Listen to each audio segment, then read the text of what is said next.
The Pittsburgh Steelers leave St. Vincent College one more time. As 2023 training camp comes to a close, there are plenty of observations to take away from this, and the last 3 weeks have been headline worthy. But there are 5 things that stood out to me that I think stand tall amongst the rest, and 5 things that, for good or bad, need to be talked about when it comes to the Pittsburgh Steelers.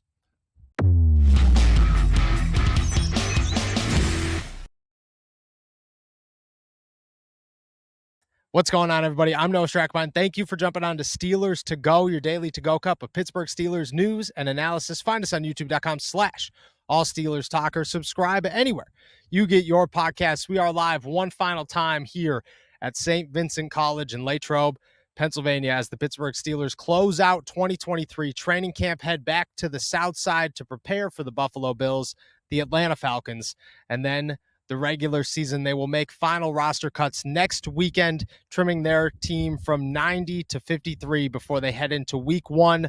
There are plenty of observations to talk about as we walk away and leave Latrobe for the final time this summer. There was plenty of actions, plenty of headlines. Kenny Pickett looks good. Najee Harris didn't do much. Plenty of wide receivers, plenty of question marks on the roster, on the team, on the upside and the capabilities of what the Pittsburgh Steelers could be in 2023. And I have 5 big ones for you. Let's start with the quarterback, Kenny Pickett, who we just mentioned. He looks great. Not at all times, and there are moments where Kenny Pickett looks a step behind or still a little uncertain with things, but overall, the confidence is there. Overall, the timing is much better. His chemistry with Deontay Johnson and George Pickens is unbelievable at this point. Gunnar Olszewski has emerged into another wide receiver for this team. So is Allen Robinson. Calvin Austin is doing Calvin Austin things, and all of the tight ends seem to be shining. Kenny has a repertoire with everybody at this point. There is nobody on the Pittsburgh Steelers offense that you look at and say, Kenny Pickett cannot find this guy. And at the same time, you look at Kenny Pickett and say, there are minimal throws this guy can't make right now. And the offense is designed for Kenny Pickett. Kenny looks like a winner leaving camp.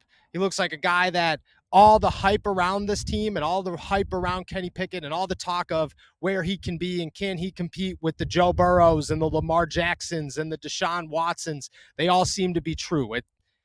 It feels like, yes, he can. And I don't know what's going to happen in live game reps. I don't know what's going to happen when he gets more than a series in a preseason game. There are plenty of questions still to be answered. But overall, you look at Kenny Pickett, and you leave here and you think he can make the throws. He's got the confidence. The entire team supports this guy. And that's huge. Everybody feels last year it was, he's our starting quarterback. We're going to ride or die with this guy.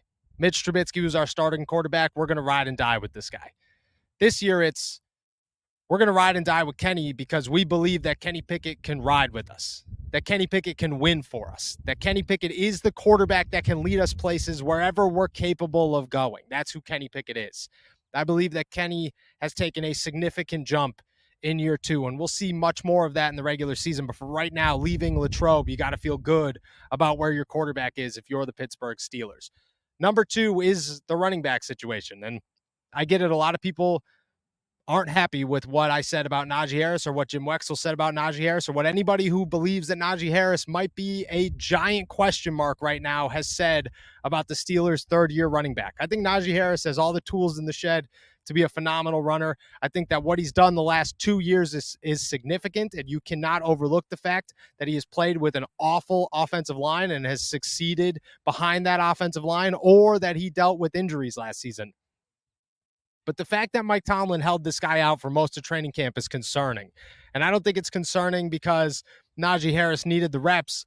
I think it's concerning because if this offense is going to rely heavily on Najee Harris and the running game, getting accumulated with or getting adjusted to a new offensive line and a second-year quarterback and finding a rhythm with guys like Connor Hayward at fullback and Darnell Washington at tight end, I think it's important, and I think it has way more to do with right now than it does the regular season. You needed to prepare now for week 1. You can't start preparation in week 1 and carry on.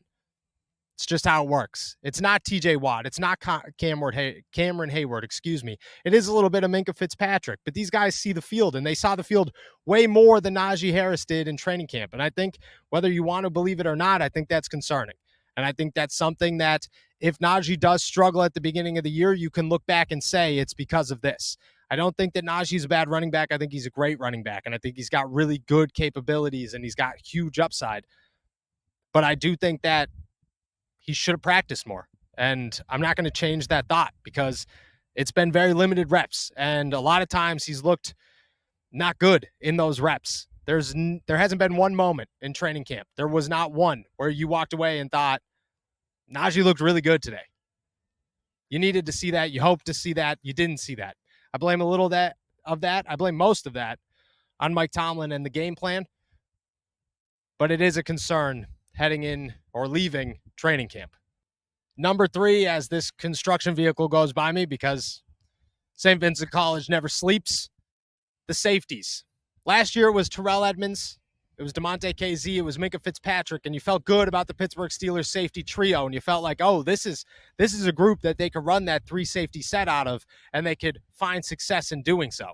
And then TA left, DeMonte KZ came back, Keanu Neal got added to the group, and you thought, okay, this is good. There are question marks. Rapidly, Keanu Neal started making noise. Rapidly, the conversation turned to Keanu Neal looks like possibly a better Terrell Edmunds. And as we sit here today, I think that the safety trio of Minkah Fitzpatrick, DeMonte KZ, and Keanu Neal is significantly better than anybody that the Steelers have had the last couple of years. All the pieces are met. Minkah is Minkah Fitzpatrick. It's hard to describe this guy. He's a do-it-all. He's an all-pro. He is a superstar, and I mean superstar of superstars, arguably the best safety in the NFL. Keanu Neal looks like a vicious player, whether it's at safety, whether it's in the box, whether he's lining up at middle linebacker, doesn't matter. Keanu Neal could do it all. I mean, there have been times just throughout this week where you're standing around and you hear a coach running down the field, yelling to Keanu Neal, going, "That a boy 31, that a boy 31," multiple times. That excites you. DeMonte KZ comes back after an injury, and Keanu Neal just came back as well, but DeMonte KZ comes back from an injury and immediately starts making plays, and immediately you hear the coaches, great angle, great move, way to go 23, way to go KZ. Minkah praising this guy. Those two have made an impact immediately. They understand their roles. I talked to DeMonte KZ, and he let me know, look, I'm preparing for situational football because I'm a situational football player now. That's my role in this defense, and I'm learning how to perfect that. That's significant. The Steelers have a trio that I believe is exactly what they've been looking for and exactly what they've needed the last couple of years. And if Keanu Neal and DeMonte KZ and Minkah Fitzpatrick all work out together, that secondary, whether the corners work out or not, and we're about to talk about them, it's a great trio. Next is the corners. And as nice and as good as they've seemed at times, there have been moments where you are worried. Patrick Peterson has struggled as of late, and I don't want to say he's looked bad, but he's just looked a step off. He's looked like man coverage isn't his game. He's looked like he can't keep up with guys like Deontay Johnson and George Pickens, and at times Gunnar Olszewski, and that's concerning. That's your option because Joey Porter Jr. is still very much so developing. I don't think he's ready to play a full game and be the outside guy and be reliable. I think that he's on his way there, but I think right now there are hiccups, and there are going to be more hiccups. And you don't want that if you're the Pittsburgh Steelers. And to be quite frank, you don't have another option. Levi Wallace is your best cornerback right now, and that's not bad, but it's not good. It's definitely not good. Patrick Peterson is a concern, and I think Patrick Peterson can fix those things, and you can figure out how to work him well, but I don't know what you do with Joey Porter Jr. yet, and I think that that's still a work in progress. And then after that, James Pierre has looked like he's fallen off the face of the earth and lost everything that he was capable of doing in years past. He is hands down the worst corner with potential on this team, but Luke Barku isn't far behind, and he's looked terrible as well. You have guys like Madre Harper that are no chance going to make this team, and Chris Wilcox, who, again, is no chance going to make this team. It is a very concerning position for the Pittsburgh Steelers. The pieces are there, and if everything works out, it'll be fine. The Steelers will be okay. But if they don't work out, If Patrick Peterson struggles and Joey Porter Jr. needs more time to develop, they're in a hole. And I don't know how you fix that hole right now because you don't have other options. Those will come. I expect an addition during the final roster cuts. I expect them to bring somebody in somehow, some way. But right now, just from the looks of practice and the looks of training camp, it's a concern. The cornerback position is a concern for the Pittsburgh Steelers. And finally, my prediction for who the biggest rookie impact is going to be. There are great options here. Joey Porter Jr. is going to play. Even if I just went on a rant about how he's not ready, he's going to play. And he's going to play a pretty significant chunk of minutes. Keanu Benton is a guy that up the middle should start immediately. And the only person that I believe could start in front of him is Braden Fajoko, who's played equally well.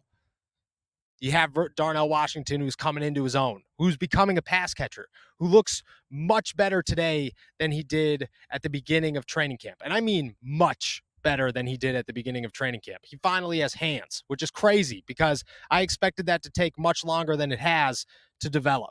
But he finally has hands. You have Broderick Jones, who I don't think is ready to start yet, but I think has an opportunity to do so as we move forward. But if I had to guess, if I had to take just a shot, an educated shot in the dark at who the biggest impact is, and I know I forgot Spencer Anderson and I forgot Nick Herbig, and I think both of those guys are going to be great.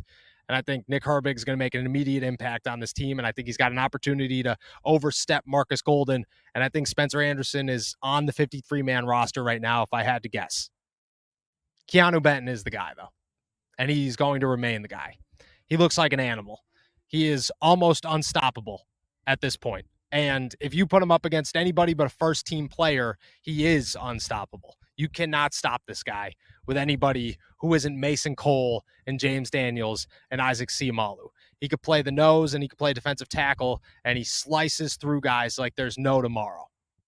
He easily, after a slow start, and I mean slow as in quiet, the team didn't really give anybody on the defensive line a strong opportunity to make an impression over the first 2 weeks of camp. That third week, that final week, the preseason game, everything we've seen as of late, Keanu Benton is going to be a dude. He's going to be a stud. And at the end of the season, we'll be looking back and everybody's prediction about who the biggest impact rookie is. And I know that's a huge question for everybody out there. If you had to guess right now, and if you had to take a shot based on what we've seen here at St. Vincent College, it's Keanu Benton.